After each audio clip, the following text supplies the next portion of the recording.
श्री साईं सचरित्र अध्याय 15। काका महाजनी को जाने की आज्ञा। एक बार काका महाजनी बम्बई से शिरडी पहुँचे।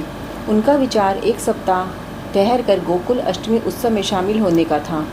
दर्शन करने के बाद बाबा ने उनसे पूछा कि तुम वापस कब जाओगे। उन्हें बाबा के इस प्रश्न पर आश्चर्य सा हुआ। उत्तर देना तो आवश्यक ही था, इसलिए उन्होंने कहा कि जब बाबा आज्ञा दे। बाबा ने अगले दिन जाने को कहा। बाबा के शब्द कानून थे जिनका पालन करना नितांत आवश्यक था। काका महाजनी ने तुरंत ही प्रस्थान किया। तब वे बम्बई में अपने ऑफिस में पहुंचे तो उन्होंने अपने सेठ को अति उत्सुकतापूर्वक प्रतीक्षा करते पाया। मुनीम के अचानक ही अस्वस्थ हो जाने के कारण काका की उपस्थिति अनिवार्य हो गई थी। सेठ ने जो पत्र काका के लिए शिरडी भेजा था वह बम्बई के पते पर उनको वापस लौटा दिया। भाऊ साहब धुमाल को एक सप्ताह रोके रखा। एक बार भाऊ साहब धुमाल एक मुकदमे के सिलसिले में निफाड़ के न्यायालय जा रहे थे। मार्ग में शिरडी उतरकर उन्होंने बाबा के दर्शन किए और तत्काल ही निफाड़ प्रस्थान करने लगे, परंतु बाबा की स्वीकृति प्राप्त न हुई। उन्होंने उन्हें शिरडी में एक सप्ताह और रोके रखा।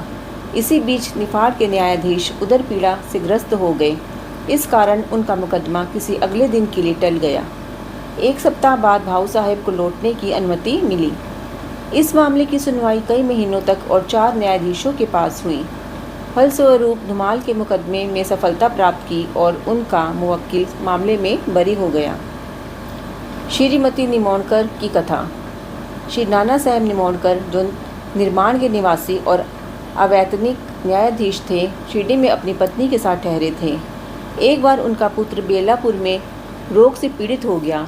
तब उसकी माता ने वहां जाकर अपने पुत्र और अन्य संबंधियों से मिलने तथा कुछ दिन वहीं व्यतीत करने का निश्चय किया, परंतु श्री नाना साहब ने दूसरे दिन ही उन्हें लौट जाने को कहा। वे असमंजस में पड़ गई कि अब क्या करना चाहिए, परंतु बाबा ने सहायता की। शिरडी से प्रस्थान करने के पूर्व वे बाबा के पास गई। बाबा साठेवाड़ा के समीप नाना साहब और अन्य लोगों के साथ खड़े थे। उन्होंने जाकर चरण वंदना की और प्रस्थान करने की अनुमति मांगी। बाबा ने उनसे कहा कि शीघ्र जाओ, घबराओ नहीं। शांत चित्त से बेलापुर में 4 दिन सुखपूर्वक रहकर सब संबंधियों से मिलो और तब शिरडी आ जाना। बाबा के शब्द कितने सामायिक थे। श्री निमोणकर की आज्ञा बाबा द्वारा रद्द हो गई। नासिक के मूल्य शास्त्री को हुआ गुरु दर्शन। नासिक के एक कर्मनिष्ठ व अग्निहोत्र ब्राह्मण थे जिनका नाम मूल्य शास्त्री था। वे ज्योतिष के मर्मज्ञ थे। एक बार वे नागपुर के प्रसिद्ध करोड़पति श्री बापू साहेब बूटी से भेंट करने के बाद अन्य सज्जनों के साथ बाबा के दर्शन करने मस्जिद में गए।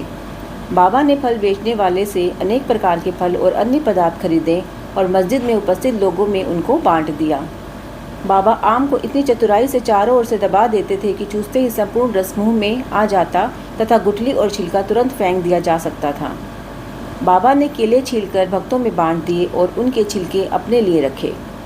हस्तरेखा विशारद होने के नाते मूल्य शास्त्री ने बाबा के हाथ को देखने की प्रार्थना की, परंतु बाबा ने उनकी प्रार्थना पर कोई ध्यान न देकर उन्हें 4 केले दिए। इसके बाद सब लोग वाड़े को लौट आए। अब मूल्य शास्त्री ने स्नान किया और पवित्र वस्त्र धारण कर अग्निहोत्र आदि में जुट गए। बाबा भी नित्य की भांति लेंडी रवाना हो गए। जाते जाते उन्होंने कहा कि कुछ गेरू लाना, आज भगवा वस्त्र रंगेंगे। बाबा के शब्दों का अभिप्राय किसी के समझ में न आया। कुछ समय के बाद बाबा लौटे। अब मध्याह्न वेला की आरती की तैयारियां प्रारंभ हो गई थी। बापू साहब जोग ने मूल्य से आरती में साथ करने के लिए पूछा। उन्होंने उत्तर दिया कि वे संध्या समय बाबा के दर्शनों को जाएंगे। तब जोग अकेले ही चले गए। बाबा के आसन ग्रहण करते ही भक्त लोगों ने उनकी पूजा की। अब आरती प्रारंभ हो गई। बाबा ने कहा कि उस नए ब्राह्मण से कुछ दक्षिणा लाओ। बूटी स्वयं दक्षिणा लेने गए और उन्होंने बाबा का संदेश मूल्य शास्त्री को सुनाया। वे बुरी तरह घबरा गए। वे सोचने लगे कि मैं तो एक अग्निहोत्र ब्राह्मण हूँ, फिर मुझे दक्षिणा देना क्या उचित है। माना कि बाबा महान संत है, परंतु मैं तो उनका शिष्य नहीं हूँ। फिर भी उन्होंने सोचा कि जब बाबा सरीखे महान संत दक्षिणा मांग रहे हैं और बूटी सरीखे एक करोड़पति लेने को आए हैं, तो वे अवहेलना कैसे कर सकते हैं। इसलिए वे तुरंत बूटी के साथ मस्जिद गए। वे अपने को शुद्ध और पवित्र तथा मस्जिद को अपवित्र जानकर कुछ दूर खड़े हो गए और दूर से ही हाथ जोड़कर उन्होंने बाबा के ऊपर पुष्प फेंके। एकाएक उन्होंने देखा कि बाबा के आसन पर उनके कैलाशवासी गुरु गोलक स्वामी विराजमान है। अपने गुरु को वहाँ देखकर उन्हें महान आश्चर्य हुआ। कुछ समय तक उनके मुंह से एक शब्द न निकला। उन्होंने अपने को चिकौटी ली और पुनः विचार किया, परंतु वे निर्णय न कर सके कि कैलाशवासी गुरु गोलक स्वामी मस्जिद में कैसे आ पहुँचे। फिर सब संदेह दूर करके वे आगे बढ़े और गुरु के चरणों पर गिरकर हाथ जोड़कर स्तुति करने लगे। दूसरे भक्त तो बाबा की आरती गा रहे थे, परंतु मूले शास्त्री अपने गुरु के नाम का ही जय घोष कर रहे थे। फिर सब जाति पांति का अहंकार तथा पवित्रता और अपवित्रता की कल्पना त्याग कर वे गुरु के श्री चरणों पर पुनः गिरे। उन्होंने आंखें मूंद ली, परंतु खड़े होकर जब उन्होंने आंखें खोली तो बाबा को दक्षिणा मांगते हुए देखा। बाबा का आनंद स्वरूप और उनकी अनिवर्चनीय शक्ति देख मूले शास्त्री आत्मविस्मृत हो गए। उनके हर्ष का पारावार न रहा। उन्होंने बाबा को पुनः नमस्कार किया और दक्षिणा दी। डॉक्टर के लिए साईं बने श्री राम। एक बार एक मामलतदार अपने एक डॉक्टर मित्र के साथ शिरडी पधारे। डॉक्टर का कहना था कि मेरे इष्ट तो भगवान श्री राम है, मैं किसी यवन को क्यों शीश झुकाऊं। अतः वे शिरडी जाने में सहमत ना थे। मामलदार ने समझाया कि तुम्हें नमन करने को कोई बाध्य ना करेगा और ना ही तुम्हें कोई ऐसा करने को कहेगा, अतः मेरे साथ चलो, आनंद रहेगा। वे शिरडी पहुँचे और बाबा के दर्शन को गए, परंतु डॉक्टर को ही सबसे आगे जाते देख और बाबा की प्रथम चरण वंदना करते देख सबको आश्चर्य हुआ। लोगों ने डॉक्टर से अपना निश्चय बदलने और इस भांति एक यवन को दंडवत करने का कारण पूछा तो डॉक्टर ने बतलाया कि बाबा के स्थान पर उन्हें अपने प्रिय इष्ट देव श्री राम के दर्शन हुए, इसलिए उन्होंने नमस्कार किया। जब वे ऐसा कह रहे थे तभी उन्हें साईं बाबा का पुनः रूप दिखने लगा। वे आश्चर्यचकित होकर बोले कि क्या यह स्वप्न है, ये यवन कैसे हो सकते हैं। अरे अरे, यह तो पूर्ण योग अवतार हैं।